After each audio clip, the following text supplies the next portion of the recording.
Crop Talk on Market Journal is supported by Nebraska's soybean farmers and their checkoff. Up next, let's get a little crop talk as this year's Soybean Management Field Days wrapped up this year at the Eastern Nebraska Research and Extension Education Center. Participants got a first-hand look at how things were shaping up when it comes to the 2025 irrigated soybean taps competition. There, producers are learning how to do more with less.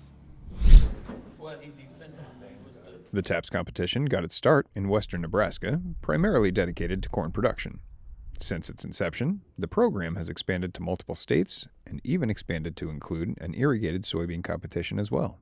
During this year's Soybean Management Field Days, Extension educator Chris Proctor gave participants an update on what researchers have learned from the competition thus far.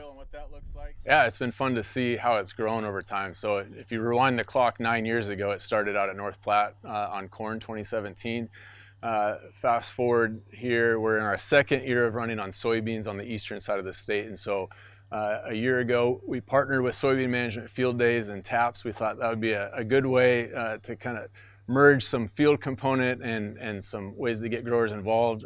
But that, the program with Soybean Management Field Days, where you're around the state and engaging with growers, it just seemed like a great partnership. And so the soybean board was really supportive and excited about it. They came alongside of us, and so yeah, we're now in our second year up here at near Meade running the TAPS program. We all know field conditions can vary from town to town and county to county. This could mean the difference between a good yield and a great yield. However, competitors in the TAP competitions are all competing on an even playing field. So one of the I think what's really unique about TAPS is everybody's on the same field, which means they get the same rainfall, same soil conditions.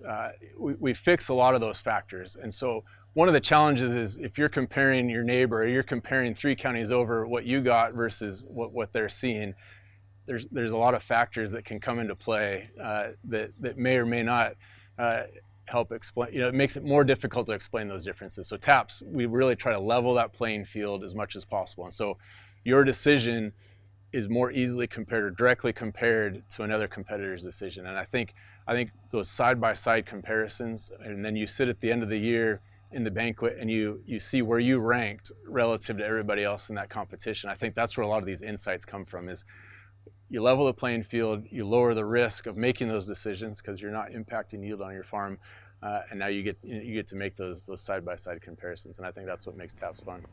This year featured nearly double the participants as last year. That means the data that researchers will be able to harvest from this competition will hopefully assist producers in accomplishing more with less in future growing seasons. Yeah, so we increased from 18 to 30 teams, and so we pulled in a few more participants this year on the TAPS plots this year. We're now under a field where we can manage irrigation across the plots, and so we have a variable rate irrigation system. And so irrigation is a component of the TAPS this year. We've been pretty wet on the eastern side of the state, and so there's not a lot of irrigation has been applied, but that option is there. So I think an efficiency piece, looking at irrigation efficiency, is a component that we're looking at. Again, seeding rate is a big one that we're trying to evaluate, and so really seeing that range of seeding rates from anywhere from 190,000 all the way down to about 100, 105,000, 100,000 seeds per acre were selected. When you look at the emergence data, it flattens out quite a bit, and so I think there's a lot that we can tease out even from the early season data on that. And so we're kind of looking forward to see how all these decisions accumulate. There's a marketing component, so how are people marketing that grain and anticipating those costs, and it all comes together at the end of the year at our banquet.